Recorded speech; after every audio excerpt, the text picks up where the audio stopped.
17 ans, né d'un couple franco-algérien, refuse de retourner avec son père en Algérie. Il était venu passer les fêtes de Noël en France, chez sa mère. Il n'est pas reparti avec les autres enfants du divorce il y a 2 jours. Et ce soir, accompagné de ses grands-parents, il a rencontré quelques journalistes dans la Vienne, près de Poitiers. « Je ne veux pas retourner dans la misère », a-t-il expliqué. Salim a l'intention de rester caché en France jusqu'à ce qu'il atteigne sa majorité dans 6 mois. La bourse de Paris a retrouvé le sourire aujourd'hui, hausse de 3,28% des valeurs françaises. Le dollar a sérieusement remonté, plus 10 centimes à 5,45 francs.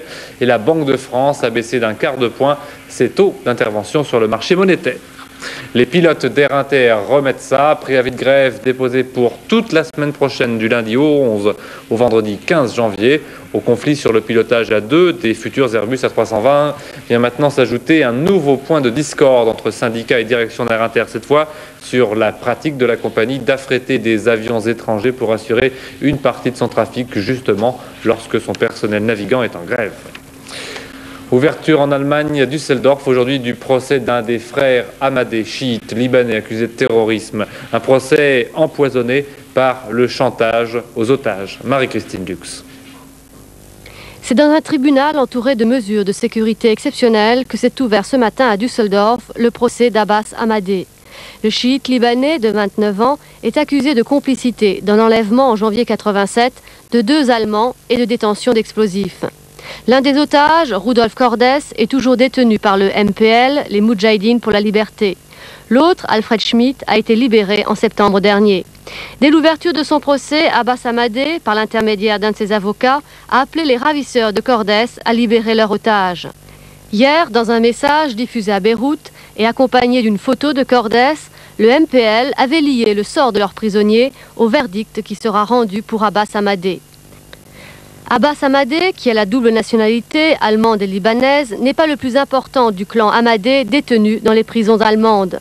L'essentiel sera le procès de son frère Mohamed, soupçonné d'avoir participé au détournement d'un Boeing de la TWA sur Beyrouth en juin 85, au cours duquel un soldat américain avait été tué. Reste que le procès Abbas Ahmadé sera un jugement test sur l'attitude de Bonn vis-à-vis du terrorisme libanais, ainsi que de sa capacité à résister aux pressions américaines. Multiplication des interventions en faveur de la libération d'Alain Guillaume, journaliste français condamné à 10 ans de prison hier en Afghanistan pour espionnage. L'ambassadeur de l'Union soviétique en France a promis de transmettre rapidement au Kremlin un message du ministre des Affaires étrangères, Jean-Bernard Raymond. Quant à François Mitterrand, il a à son tour dénoncé l'injuste sanction qui frappe le journaliste français. Sur place, en Afghanistan, les troupes soviéto-afghanes ont pu briser le siège de la ville de Khost, mais les rebelles afghans continuent de recevoir de nouveaux renforts. Alerte à la pollution en Tchécoslovaquie pendant plus de 24 heures de dimanche à hier soir. Le feu a ravagé une usine chimique près de la localité de Kijov, en Moravie. Les Tchèques ne font pas état de victimes ni de l'importance des dégâts, mais ils signalent qu'en raison de la pollution, une bonne partie de la population de la région a dû être évacuée. En France, la piste kurde a fait son temps dans l'enquête sur l'assassinat d'un jeune diplomate ouest-allemand hier à Paris.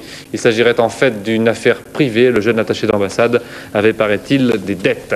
La fin de la cavale de Jacques Yver, évadé en novembre dernier de la centrale de Saint-Maur à bord d'une benne à ordures. Le ravisseur de Michel Maury-Laribière, l'ancien vice-président du CNPF, a été arrêté en Suisse, près de Genève.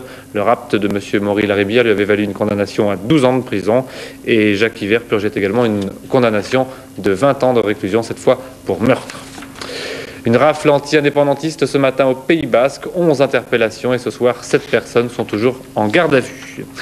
Les sports, toujours les mêmes, en tête du rallye Paris-Alger-Dakar. Harry Vatanen, le Finlandais, sur 405 et Gaston Rayet, le Belge, sur Suzuki. Mais le motard belge Huinen s'est lui cassé les 2 jambes alors qu'il occupait la 2e place au classement général. Et puis en ski, 2 Françaises sur le podium du slalom géant de Tignes aujourd'hui. Catherine Quitté qui termine 2e et Carole Merle 3e. La victoire revient à la Suissesse Vreni Schneider. La météo pour demain, prévision Patricia Hervé.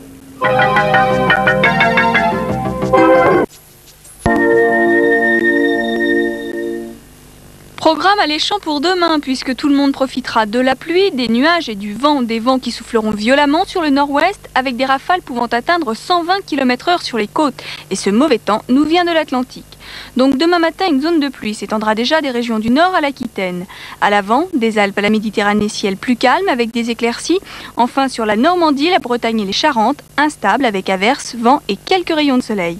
Dans l'après-midi, la première zone de pluie atteindra le sud-est et tout de suite derrière arrivera une autre perturbation, ce qui nous donnera un temps maussade partout avec de la neige, des 500 mètres sur les Alpes, des 1800 mètres sur les Pyrénées.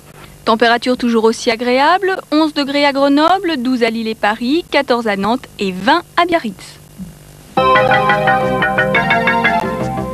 UAP, plus de 30 000 personnes à votre service. Le numéro 1 oblige. Cinéma sur Canal+, du grand 7e art, Amadeus. Très bonne fin de soirée.